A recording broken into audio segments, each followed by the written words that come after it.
মই 6 বছৰত এইটো ফিজিক এচিভ কৰিছোঁ। এইখিনি বডি বহুত মানুহে কিছুমানে 6 ইয়াৰ্ছতো এচিভ কৰিব পাৰে, কিছুমানে আপোনাৰ 1 বছৰতো এচিভ কৰিব পাৰে বা কিছুমানে 2 বছৰতো এচিভ কৰিব পাৰে। কিন্তু মোৰ অলপো ৰিগ্ৰেট নাই যে মই এইখিনি বডি 6 ইয়াৰ্ছ 6 বছৰ লাগি গৈছে। কাৰণ মই বিশ্বাস কৰোঁ মানুহৰ মৌলিক অধিকাৰ 3টা: খাদ্য, বস্ত্ৰ, বাসস্থান। আৰু মানুহে এই 3টাতে ফ'কাছ কৰিব লাগে। ফাৰ্ষ্ট আপোনাৰ ভাল ঘৰ এখন লাগিব, ভাল কাপোৰো লাগিব, আৰু খাদ্যটো বহুত ইম্পৰ্টেণ্ট। তো মই বেলেঞ্চ কৰি চলাটো বেছি সময়ৰ লগত দুজনে বেলেঞ্চ কৰি চলাটো বেছি ভাল সুখত থকা যায়। এতিয়া মোৰ মেইন জিম যোৱা কাৰণ এইটোৱে আছিল, মই বহুত ক্ষীণ আছিলোঁ। মোক বাছ অলপমান ভাল পাৰ্চেণ্টেজ লাগিছিল যাতে মই কাপোৰ পিন্ধিলে ভাল দেখক, অলপমান কনফিডেণ্ট ফিল কৰোঁ, আৰু সেইটোত মই সফল হৈ গ'লোঁ।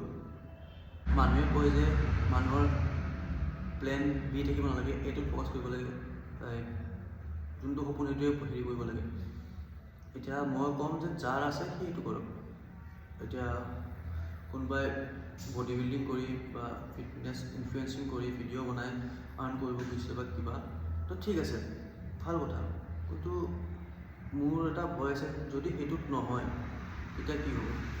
কাৰণ এইটো পৃথিৱীত আজিকালি কোনো কাৰো হেল্প নকৰে। যি কৰিব লাগিব আপুনি কৰিব, যি কৰে আপুনি ভুগিব। তো সেইকাৰণে বেলেঞ্চ কৰি চলাটো বহুত ইম্পৰ্টেণ্ট বুলি ভাবোঁ।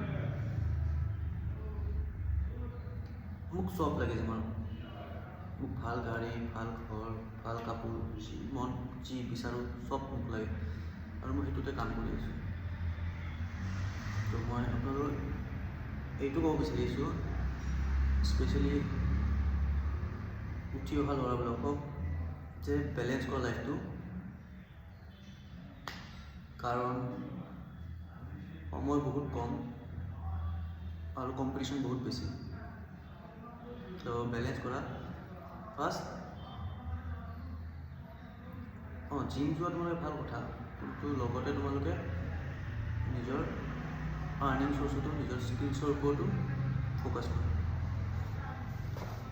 Thank U.